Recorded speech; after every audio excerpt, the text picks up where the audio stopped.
Nagbabalik ang PTV Balita Ngayon. Nakiisa si Speaker Ferdinand Martin G. Romualdez sa pagkondena sa nangyaring biglaang pag-atake sa mga inosenteng sibilyan sa Israel. Ayon sa Speaker, patunay ito na ang bayolenteng pamamaraan ay nagpapalalim lang ng hidwaan. Hinimok din niya ang mga sangkot na partido na humanap ng mapayapang solusyon sa kanilang hindi pagkakaintindihan. Sinabi rin ni Romualdez na kumikilos na ang Department of Foreign Affairs, Department of Migrant Workers at Overseas Workers Welfare Administration para tulungan ang mga Pilipino na naapektuhan sa pag-atake.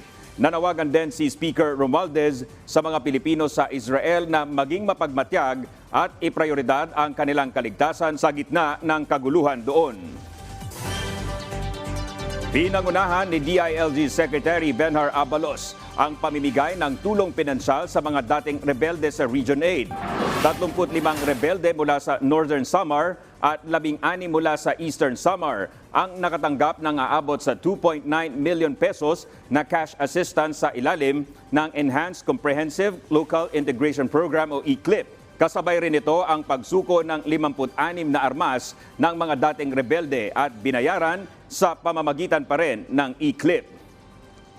At yan ng mga balita sa oras na ito. Para sa iba pang update, i-follow at i-like kami sa Facebook at Twitter sa @PTVPH. Ako po si Dominic Albelor. Magandang hapon.